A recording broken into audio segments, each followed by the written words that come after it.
In the depths of a British winter, the House of Windsor is under siege. Amid calls for an end to monarchy, even its staunchest supporters are making some surprising concessions at a debate in Oxford. We concede that the monarchy is irrelevant, it is undemocratic, it is unrepresentative, it is inbred, it is racist, it is sclerotic, it is anachronistic, and it is also elitist. We think on this side of the house that is everything that the Oxford Union stands for.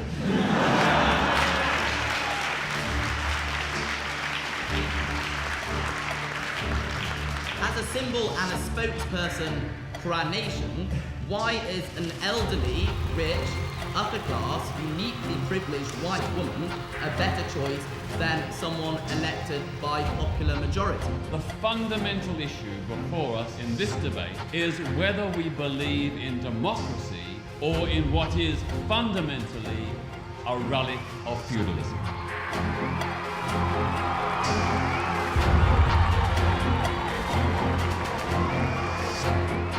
Say what they will about the 1,200-year-old monarchy, the world's most coveted photo op is still with the Queen. President of the United States of America, Mrs. Obama. Elizabeth reigns like few others. Now 83, she still basks in the afterglow of a spectacular beginning when 3 million people lined the streets of London for her coronation.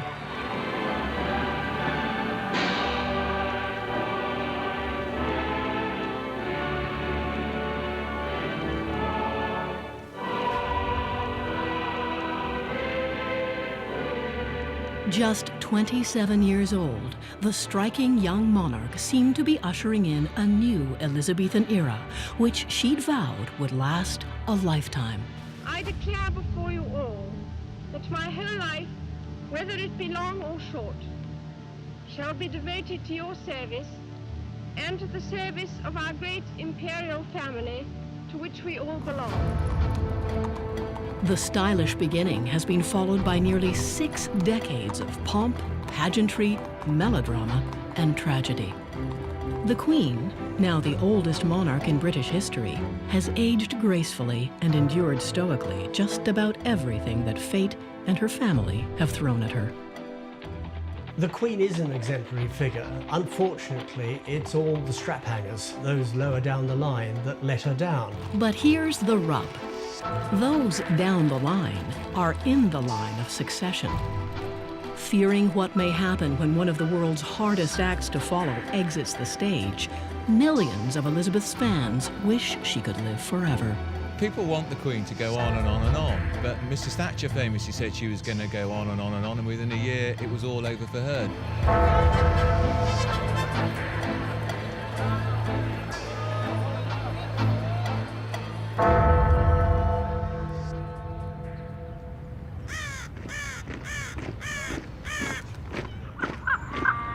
The best guarded ravens in the world are found at the Tower of London.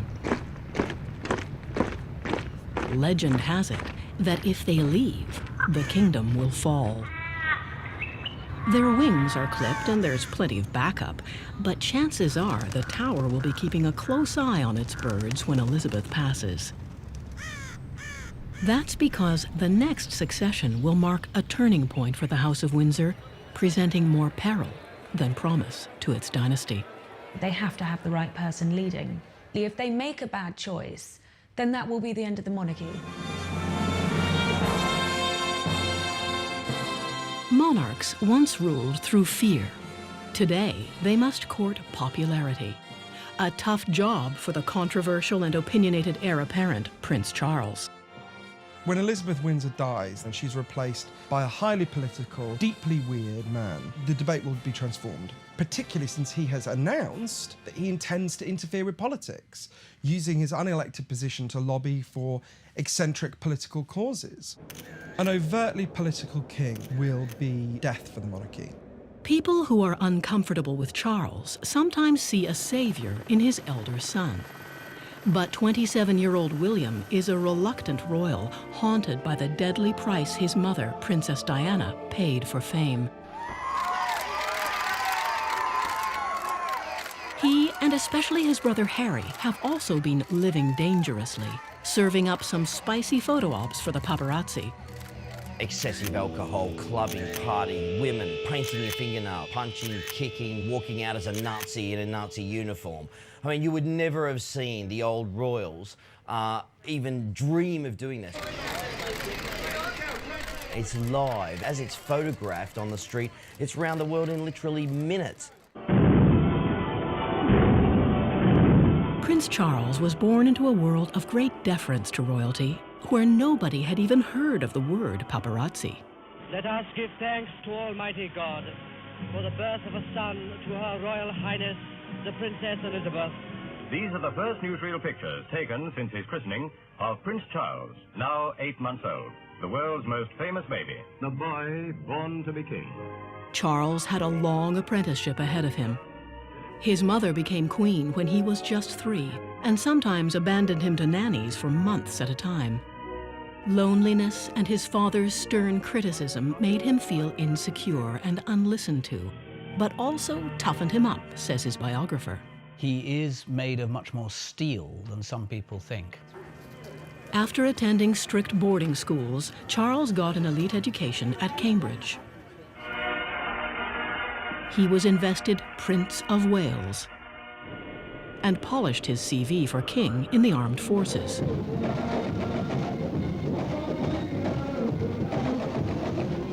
The prince boogied through his 20s in a carefree quest for a wife and future queen.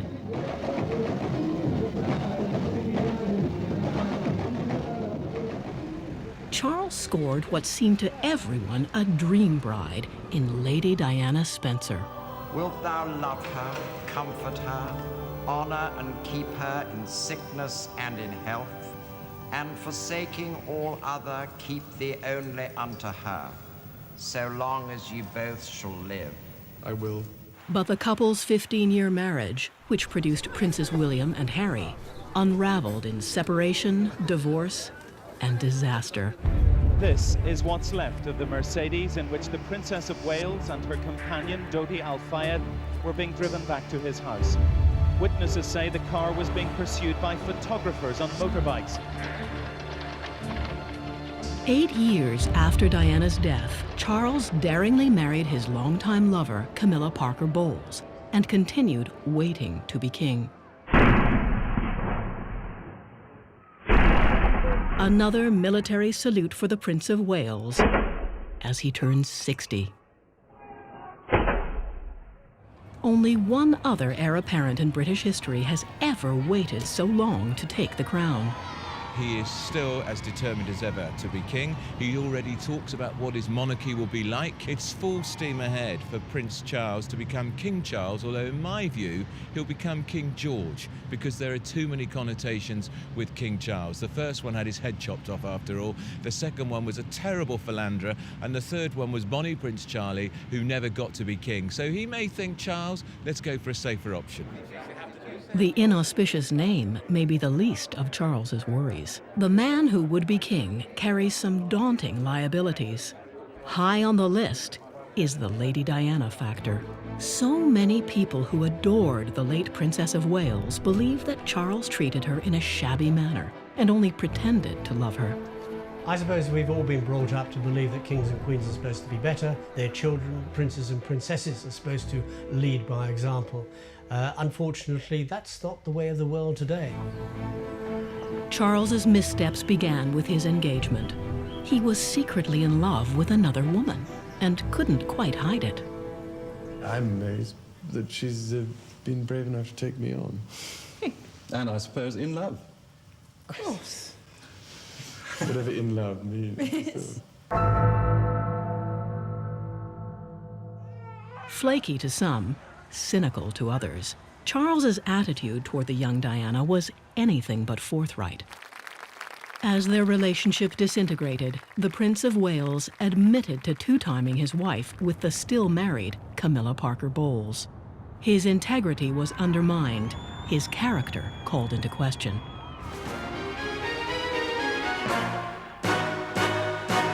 Retaliating in a television interview watched by 23 million Britons, Lady Diana did her husband no favors by suggesting that a man confused in his heart is unsuited to be king.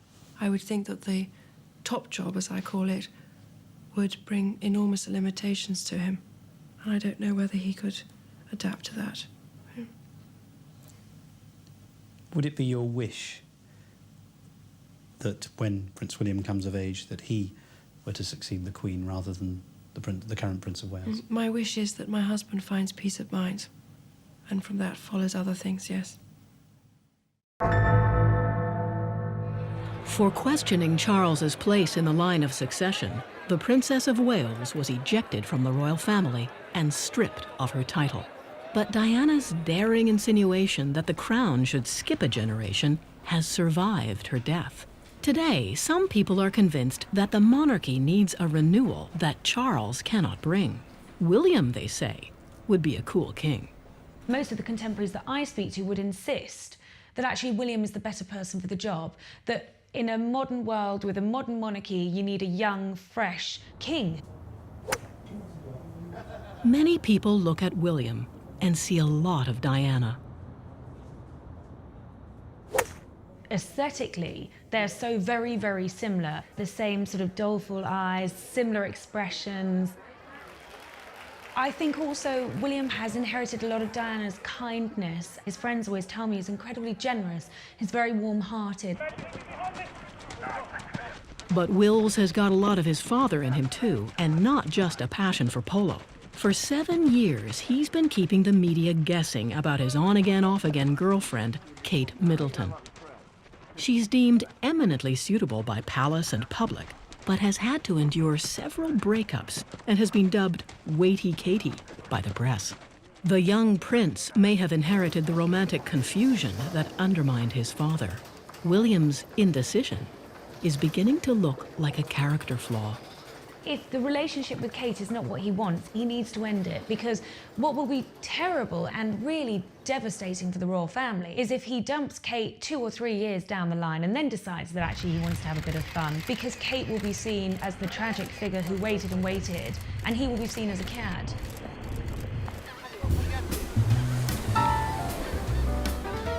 Charles has traveled halfway round the world, and not just to watch the mating dance of the blue-footed boobies. In this place where exotic wildlife inspired Darwin to investigate the origin of species, the future king warns about their coming extinction. He is very much not one of life's optimists. And unhappily, I suspect that on most of the big issues, it's a view that is widely shared because the future doesn't look great. During a stopover in Brazil, a traditional royal might have danced the samba and left. But Charles is in the heart of the Amazon to voice his horror at the destruction of the rainforest and what he sees as the imminent disaster of climate change. I'm afraid it's got to the point where the urgency and the emergency is such that, as I said the other day in Rio, we do only have 100 months left to act. Back in England, the activist prince serves up organic carrots to school children and blasts genetically modified crops. Never has the world's best-known organic farmer expressed his views on GM crops in such negative terms, generally painting a picture of imminent environmental apocalypse. On other days, the prince will opine on anything from inner-city problems to educational reform. He was trying to put forward an extremely traditional, extremely conservative model of education that was based on rote learning poetry. Well, I don't think that's wise and brilliant. I think that's really quite backward. And then there are the grey squirrels. Prince Charles wants many of them killed off so the indigenous red squirrel can make a comeback. He's known behind the scenes as the meddling Prince of Wales. He writes letters to government ministers all the time. He bombards them. He drives them insane. By the time he gets to the throne, we'll pretty much know his view on just about everything except who he wants to win the football. Whatever people think of Prince Charles's causes, the question remains how such passionate advocacy can square with a future king who's meant to stay out of politics. Different sovereigns for different times. What I think is afoot in the air, if you like, because these are very delicate constitutional areas, is that he will be a more obviously engaged king. He might well use his position on environmental questions, warning, advising more publicly than the Queen could conceivably do. So speaking on behalf of the issues, and he would like to think that's where the delicacy comes in, on behalf of the country as well. Anti-monarchists are up in arms at the very thought of an opinionated king. Charles Windsor keeps saying, you know, I will use the authority of my position to argue for what I believe in. But what he doesn't seem to understand is there is no authority to his position. It's caused by the accident of birth. He has no more right to speak for the British people than the next random person I see at the bus stop. But he seems to have got it into his head that because he happened to have passed through Elizabeth Windsor's womb, he has some mystical right to speak for the nation. He doesn't. In a democracy, authority comes from voting lines, not bloodlines. An awards ceremony at London's Westminster Abbey ends, and host Prince Harry leaves with the clergy. This is the way a royal earns his keep without controversy. But the day job can get pretty dull for the young princes. So Harry and William like to mix it up when they have time off. Splash some money around and get into a little trouble. Harry is a master at that. As a teenager, he got busted for underage drinking and smoking dope. Later, he wore a Nazi uniform to a fancy dress party and fought with photographers. That's the kind of action that turns the paparazzi on. It's better than sitting there photographing a waxwork, and let's face it, most royals look like the back end of a bus. The modern generation, it has become absolutely, you know, sexy, paparazzi, and the world want to see it. At the height of William and Harry's partying days, a London newspaper reporter set out to investigate some of the exclusive nightclubs famously frequented by the princes. She was well equipped to identify what she was looking for: illegal drugs. I wrote to the US and I bought some of these cocaine swabs. They're used by the CSIs in America, and you swab them over a surface, and if it's covered in cocaine, it comes up blue. Bougie was the most obvious in terms of the drug use. I mean, effectively, it was like a private house party. You would see a lot of people walking around the club sniffing. When I went to the toilets to swab the lees, I mean, it was just everywhere. And everything in the toilets sort of allowed the drug use. Everything was flat surfaces. There were grooves on the toilet roll holders. At another of the prince's favorite clubs, it was more of the same. When I went into the toilets, there was a tiny, very low ledge on the ground, really covered in grime. And I thought, well, that's the only flat surface, I'll swipe it, and the whole thing again turned blue. And there were flecks of cocaine there. So, I mean, literally, girls would have to have been on their knees on a really grubby toilet floor snorting cocaine. There is no doubt that all the clubs they were frequenting had cocaine use inside. Perlman's report made no suggestion that the princes themselves were taking cocaine. But the idea of royalty with police protection mingling with illicit drug users raised more than a few eyebrows. When William's $20,000 bar bill one night was leaked to the press, it hardly made things better. Didn't go down well. Our readers didn't like it. They wanted to know what these good-for-nothing princes, and I quote, were up to. Sometimes Prince William was in as serious trouble as his younger brother. But Palace PR strong-armed the press to cover it up. If somebody rang up and said, look, I saw William punch a guy's lights out at a party because he was drunk, that didn't get in the press because the newspaper proprietors and their editors would do deals saying, well, you give me another story and I won't run that bad one about William. Because William has to be shielded, he has to be protected, he has to be whiter than white. All sorts of Machiavellian things go on in the palace. These people are fighting for survival.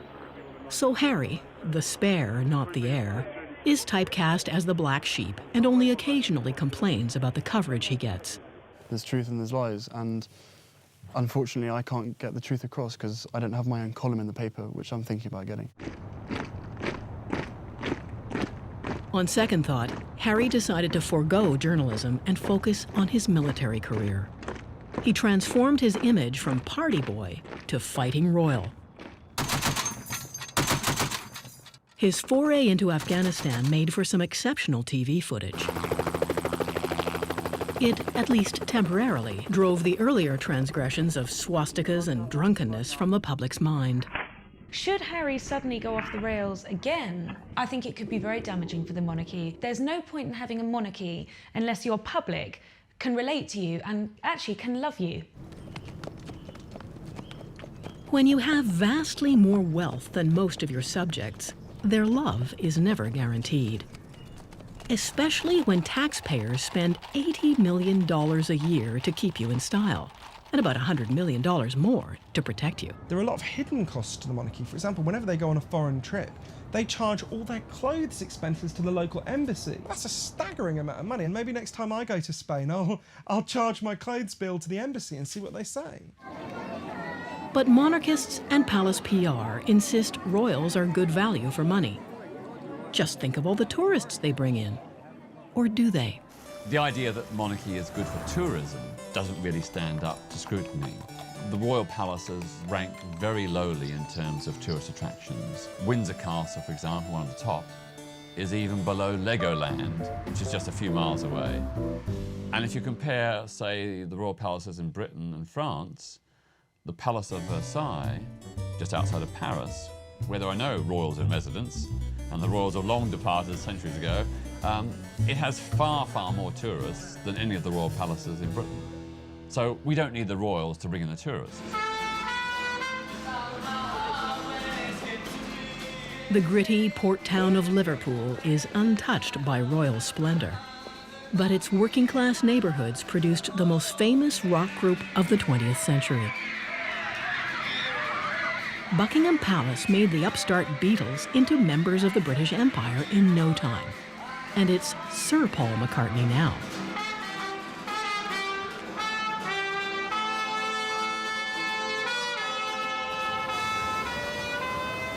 But the monarchy would be hard-pressed to co-opt a lot of struggling young people here today. These street musicians playing for change outside the club where the Beatles got their start say it's time for the royal family to bow out. I think the monarchy is a waste of time. They're not really doing anything, are they? I'd like to see no one after Elizabeth because basically I don't really see a point in the monarchy. So we spend taxes on them to live in a big nice house and that, while there's people like going hungry on the streets, you know, that them taxes could go towards feeding. You know, I think it's a bit of a waste.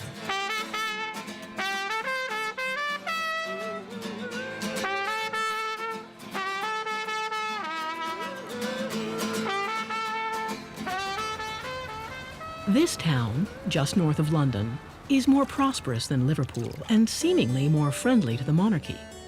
That may have something to do with Huntingdon's history. In the 17th century, native son Oliver Cromwell had King Charles I's head chopped off and created Britain's short-lived republic. It all ended in political chaos, and Cromwell's skull was later impaled on a pike in London. Huntingdon residents have drawn a sobering conclusion.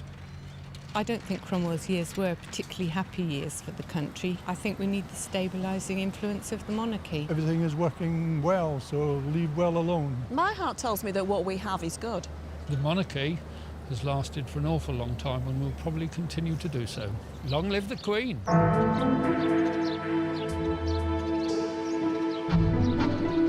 The debate on the street continues in the august chambers of the Oxford Union, with star guests and students ready to duke it out for the crowd. Republicans are pushing a motion of no confidence in the monarchy.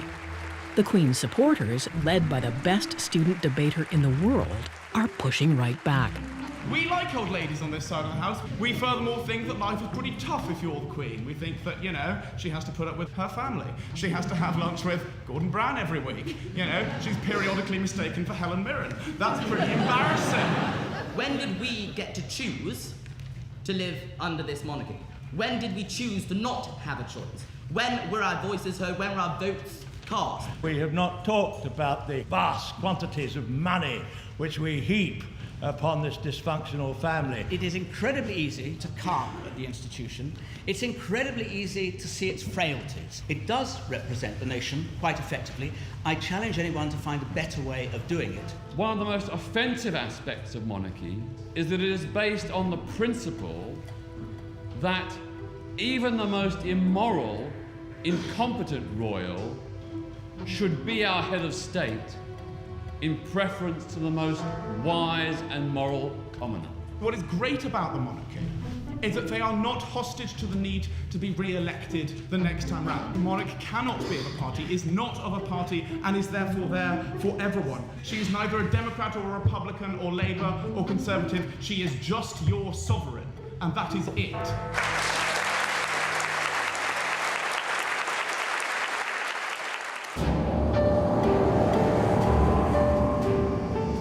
Prince William, the reluctant royal, has followed his brother into the military and is burnishing his image as an officer and a gentleman.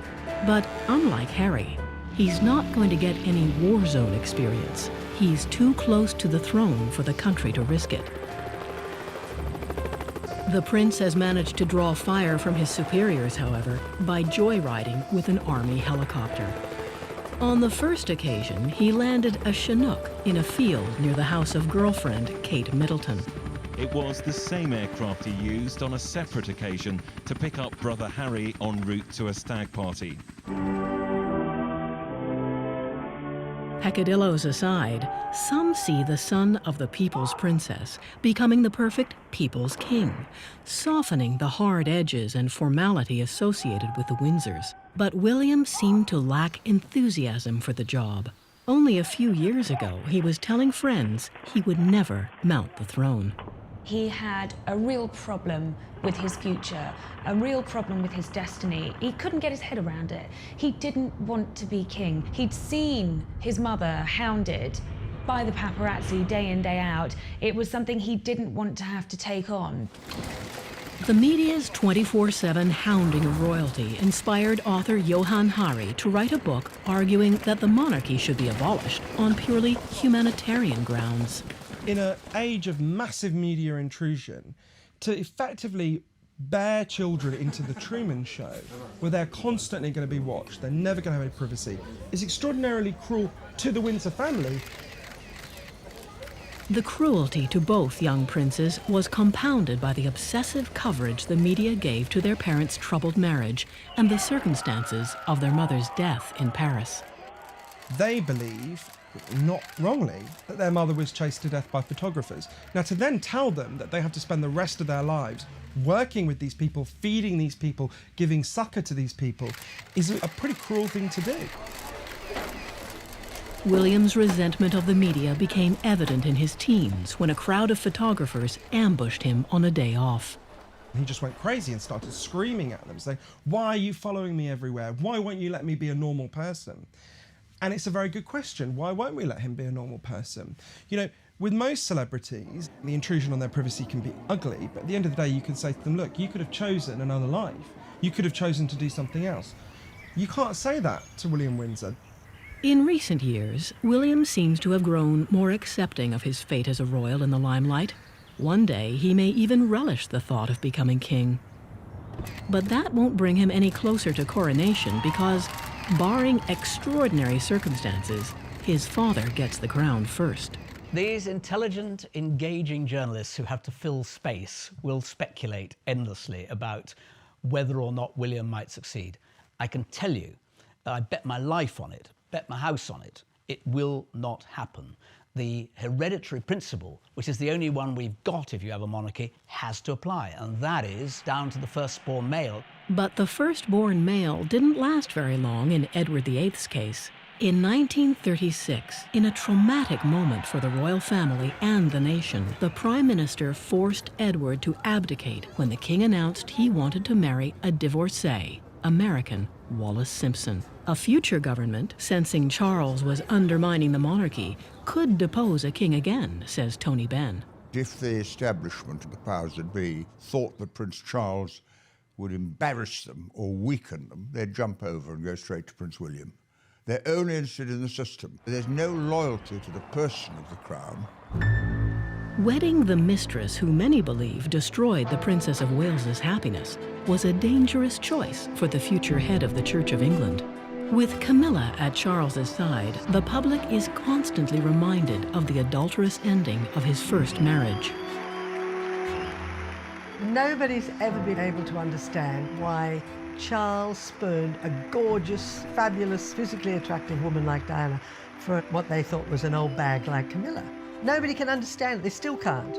No matter how nice Camilla is or how winsome she is, and she makes him happy, so that's great for him. But for the public, we feel we've been robbed of that shining star that was Diana. There is enormous residual affection, certainly admiration for the Princess of Wales and for what she represented, perhaps even as an alternative style of monarchy. So the idea that this can all be airbrushed out of history, which is certainly the hope of many of Prince Charles's supporters, I think is cynical. Mrs. Parker Bowles actively contributed to the circumstances in which it became impossible for Charles and Diana to remain married. That history can't be unwritten. While many now accept Camilla as Charles's wife, they draw the line at putting a crown on her head. My own newspaper, on his 60th birthday, we did a poll to say, would you support Camilla Parker Bowles being Queen? 78% said no. Now that's a pretty staggering figure, and in fact that figure has got worse, not better, in the few years since she's been a member of the royal family.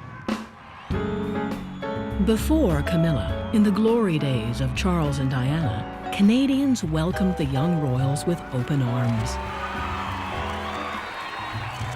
It was the continuation of a tradition which, in 1939, saw George VI and the Queen Mother take the country by storm. Later, their daughter, Elizabeth II, could do no wrong here. On the Queen's 2002 tour, when then Deputy Prime Minister John Manley said he'd like her to be Canada's last monarch, he was severely criticized and issued an apology.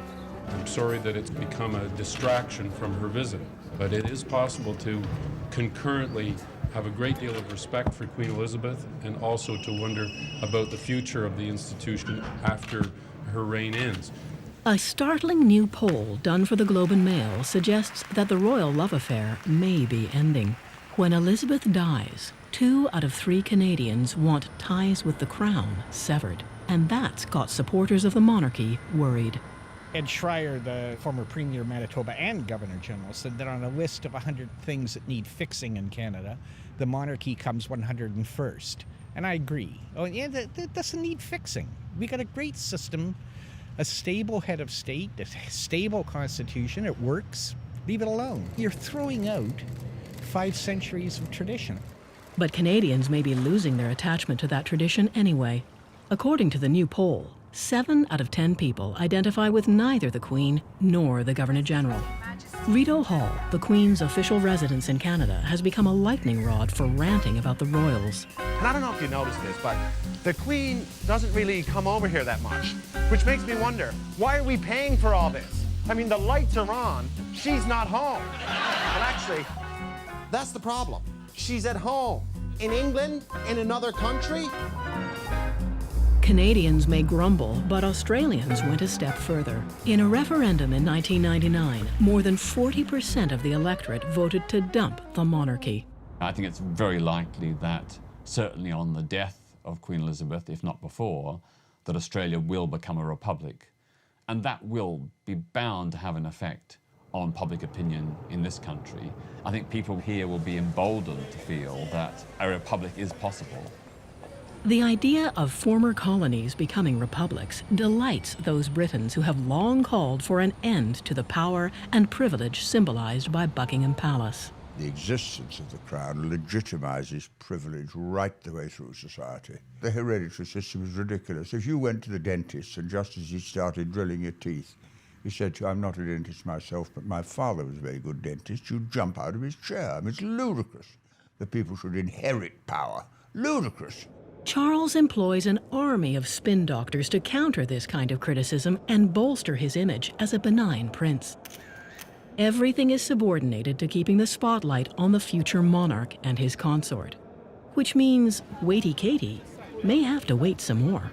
I think that Charles's advisors are a bit cautious about approving a match too soon for William, because if he married Kate Middleton, who would be interested in Charles and Camilla? They would disappear off the map. So William's indecision fits well with his father's agenda. Primed with a $30 million income from the Duchy of Cornwall, the Prince of Wales projects power and influence all over the United Kingdom. In many respects, the Prince of Wales is already king. He operates a court which is, in many respects, as grand as anything you find in Buckingham Palace. It grows all the time. It's extremely well funded. And Prince Charles enjoys many of the trappings of being a monarch right now. Like monarchs of yore, Prince Charles intends to put his stamp on the architecture of his kingdom. The curious can get a sneak preview by visiting Poundbury in southwest England. It looks like a quaint old village, but it's all brand new. The Prince of Wales, who dislikes most modern architecture, has championed this development as the embodiment of the British tradition. I don't think he's old-fashioned. I just think he has good values, good standards. Charles is here today to encourage planners and developers to replicate his Back to the Future vision all across the country. But some people say that vision is as anachronistic as the monarchy itself. Critics have derided Poundbury as a jumbled pastiche of antiquated styles. A London tabloid ridiculed the local pub as dating back to last Monday. But none of that bothers a couple who have lived here for 6 years. The Birches say their home is solidly built from local materials and is modern inside. They've become big fans of the prince who dreamt it all up. He's grown in stature as far as I'm concerned. I feel he's got his feet on the ground. I do feel that he ought to be given a greater voice because he does say a lot of very sensible things that a lot of us would like to say but don't have the power to do so. Trouble is, many people feel that Charles's values are not what a modern Britain needs. It's great that we have a future king who is aesthetically aware. The only problem is that means you have to share his sense of aesthetics. Case in point, the former Chelsea Barracks in the heart of London. A huge complex of luxury apartment buildings was slated for construction here. At $6 billion, Britain's most expensive residential development ever. In a letter to the investor, the Prince of Qatar, the Prince of Wales took umbrage at the steel and glass plans, killing the project with the stroke of a royal pen. The impact of this intervention from the Prince is that people will lose their jobs. The scheme is dead. A huge amount of hard work has effectively gone down the drain. We believe that our Constitution doesn't really make space for royal personages to be involved in specific planning applications. It's time for spectators at the debate in Oxford to decide if they think there's any space for royalty in Britain's future. Those with no confidence in the monarchy exit to the right to cast their vote. Those who support it leave to the left. It looks a little too close to call this evening, and that's with Elizabeth still queen. I have the results of tonight's debate. Votes in proposition of the motion, 114. In opposition of the motion, 155. Therefore, the motion falls. The monarchy survives the vote of no confidence by a surprisingly narrow margin in this bastion of the British establishment.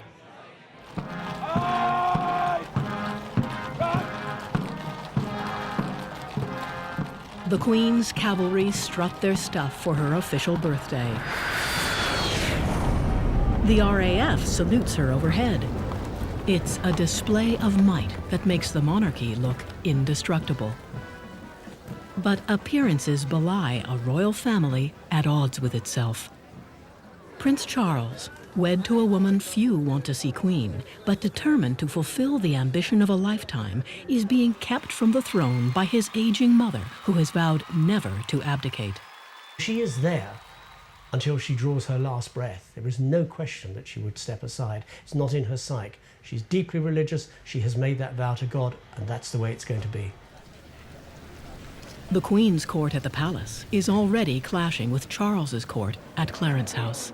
The Clarence House people don't seem to take any notice of what Buckingham Palace does, so there are like two warring camps. History has always shown us the heir's court is always in competition with the monarch's court. There are also underlying tensions which are the result of what is an ambitious, growing court surrounding the man who one day will be the head of state. The young prince, whom some would love to see ride to the rescue of a troubled monarchy, can't. barring an extraordinary intervention from the government in the distant future. The only way Prince William would replace his father is if the Prime Minister of the day and the Cabinet gang up on Prince Charles, maybe he's age 77 or 78, and say, "We think it's time, sir, to skip to another generation." Then they would probably compel him to stand down.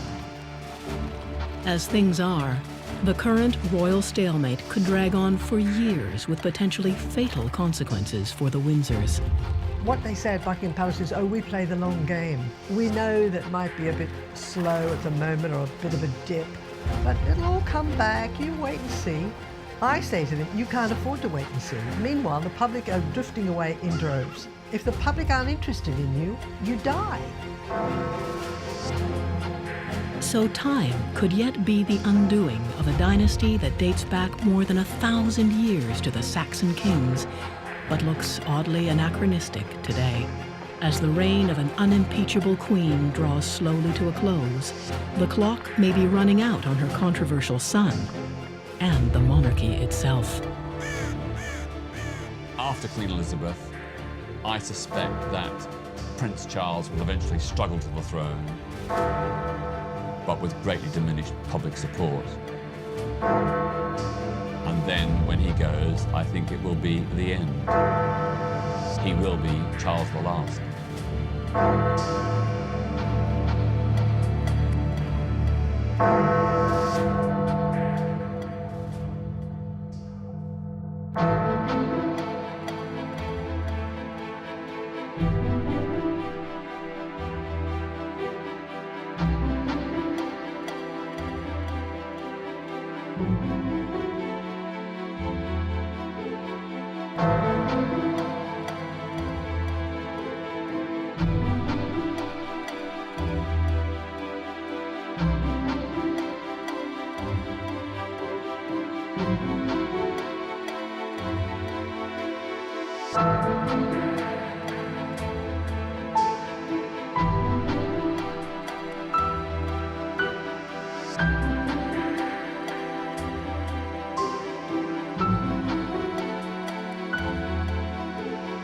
Thank you.